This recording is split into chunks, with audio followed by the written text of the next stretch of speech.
นี่จอดเรียบร้อยเลยพี่น้องนี่ก็หน่อยเขาจะเบิ่งเปิดเนาะนะครับอันนี้ก็ตัดตัวมันให้หันตัวมันเลยนี่จะเป็นแบบนี้นะ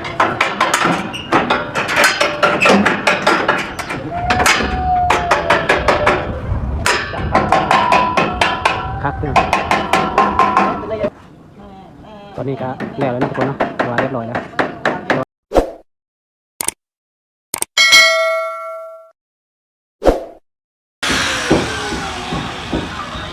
ตอนนี้ก็เพิ่น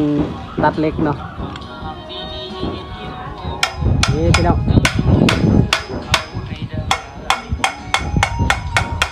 อันนี้คือแนวคิดของเพิ่นเนาะถือว่าไอเดียใหม่เนาะรถซิ่งนี่ปักปรุงใหม่ๆปักปรุงใหม่ๆจักคือแกลูกค้าจักคือจักคือกันแล้วอันนี้คือไอเดียของเพิ่นเนาะโอ้คักอันนี้เพิ่นว่าเวลาเฮ็ดมันนี่เมื่อยยกสอบเนาะก็เลยว่าคิดไอเดียใหม่เนาะเฮ็ดทาง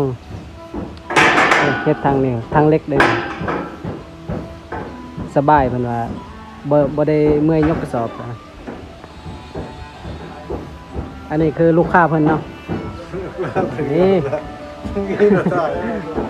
อันนี้ลูกค้าเพิ่นเนาะส่วนรถเพิ่นก็แล้วเพิ่นเรียบร้อยตอนนี้ถือว่าจอดพี่น้องจะน้อยกล้องค่อยใต้ได้ป่ะนี่มันเลื่อมโพด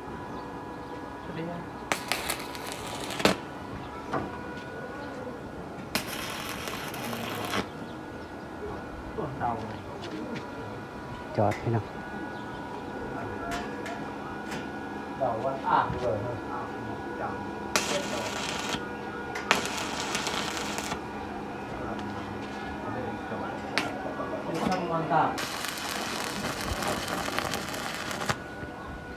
โอ้เลื่อมตาพี่น้อง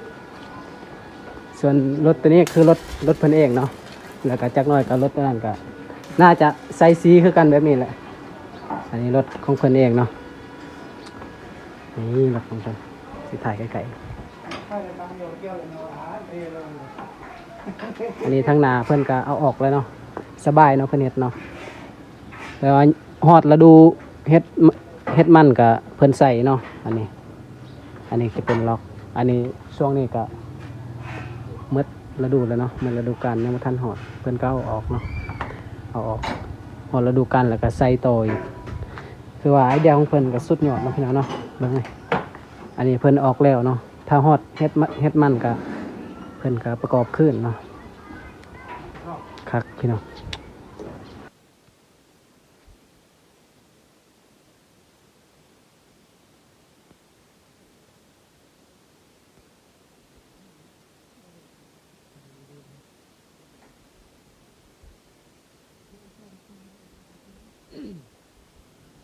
สบายดีทุกคนเนาะมาพบกับบรรยากาศตอนเสาร์พี่น้องนี่คลิปนี้ก็ถ่ายเกี่ยวกับ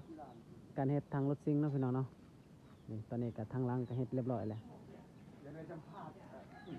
ยังจะทางหน้าพี่น้องว่าสิถ่ายแล้วเมื่อวานนี้แต่ว่าบ่ทันเนาะแบตโทรศัพท์เบิดก่อนเพิ่นตัดเรียบร้อยแล้วนะเนาะเบิ่งลองเบิ่งตัดเรียบร้อยแล้วยังจะใส่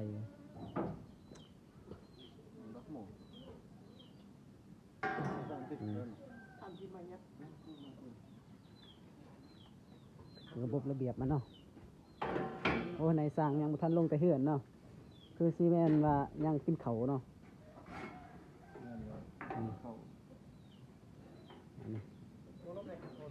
เหล็กมันจะมีอยู่3ประเภทเนาะมีเหล็กสามเหลี่ยมแล้วก็เหล็กตัวนี้สี่เหลี่ยมแล้วก็เหล็กอันนั้นวงม่วนเนาะวงม่วนก็เฮ็ดเป็นขอบนะอยู่ทางเฮ็ดเป็นขอบนี่วงม่ว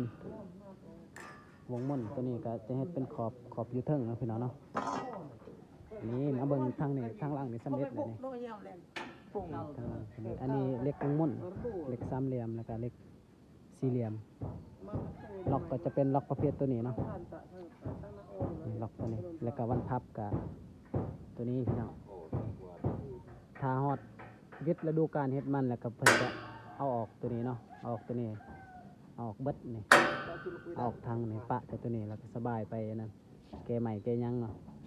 แต่ว่าฮอดฤดูกาลยามมันก็ประกอบใส่คือเก่านี่คักเนาะโอ้บ่ติงเลยพี่น้อง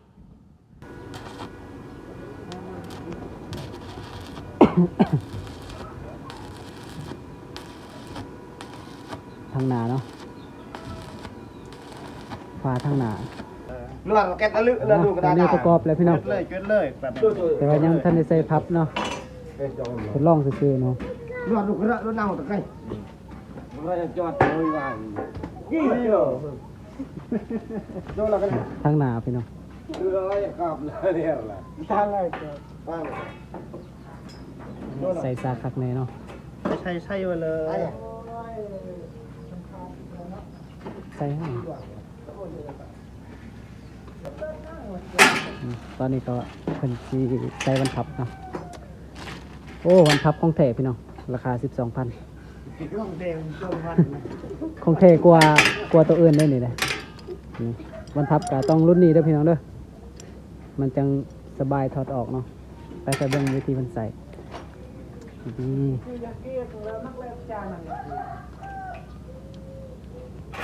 แถบไหลเนาะ ดีเราเลือกใส่ยาเก้เป็นตักเป็นใบ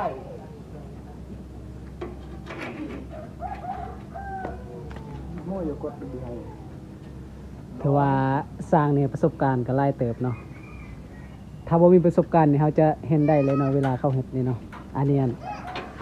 มีประสบการณ์หลายแล้วจังหูเนาะต้องใส่หยังมันจังอยู่เนาะ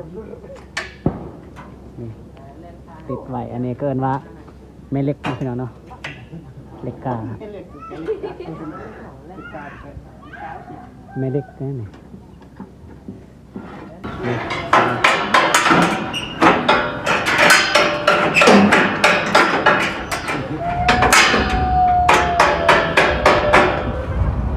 จับพัน คักพี่น้อง เป็นไรยอดจะเลย โอ้งามมาเลยถือว่าสำเร็จแล้วเนาะ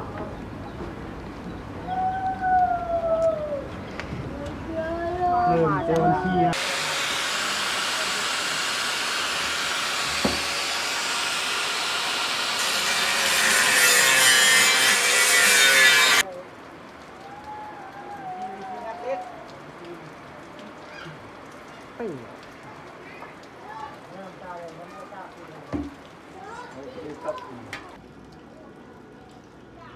ตอนนี้ก็จอดเนาะพี่น้องเนาะ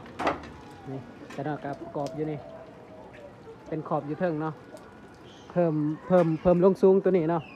ให้มันเสมอกับตัวนี้ทันบอลบ่อยากงามเนาะแล้วก็ใส่มันก็บ่อยากลายปานใดเนาะอันนี้เพิ่นอยากแก้เที่ยวหนึง2ต้นพุ่นเนาะ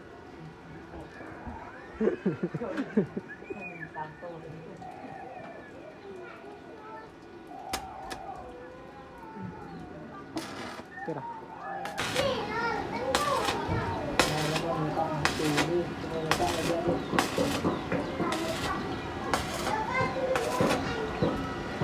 เยี่ยมพ่อ มาตอนนี้ก็ตัดเรียบร้อยแล้วเนาะ ยังก็ไม่มีเลย ตรา เมื่อมาว่ามีนายจอด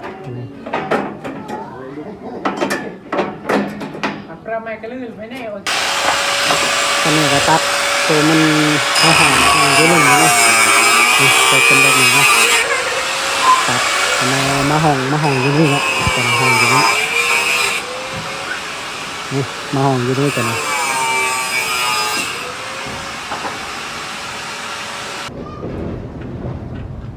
ใส่ตอนนี้ตัดเรียบร้อยแล้วเดี๋ยวประกอบเลยเลย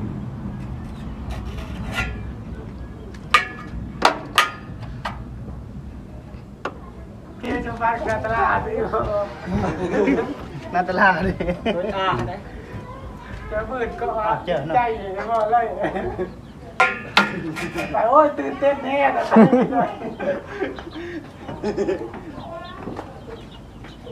ไปบอกคิดว่าพันนะที่ไหนไป คือว่าตัวนี้มันเขาจะประดับเนาะประดับให้มันงามเนาะเฮ็ดแบบง่ายๆก็ได้เนาะแต่ว่าเฮ็ดแบบนี้ให้มันงาม เราจะเบิ่งมันจะงามตาพี่น้อง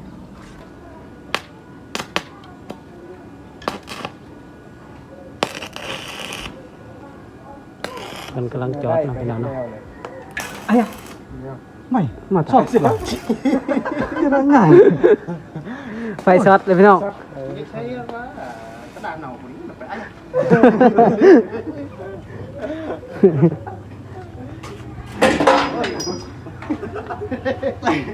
สัตว์ชามันต้องมาเร่งมาด่าตามเดินไปตามเดินตามที่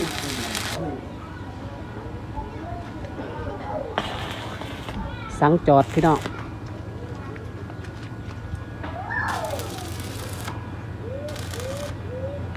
ขอชิทายใกล้ๆเลย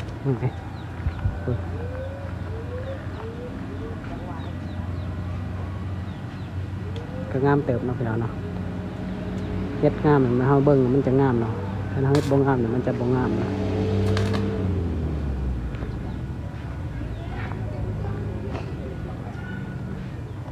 นี่ทุกคน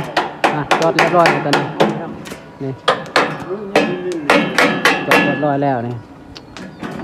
ขอบมันเนาะสำเร็จเนาะตอนนี้ก็แล้วนะทุกคนเนาะเพราะว่าเรียบร้อยแล้วเพราะว่าใช้งานได้เลยเนาะ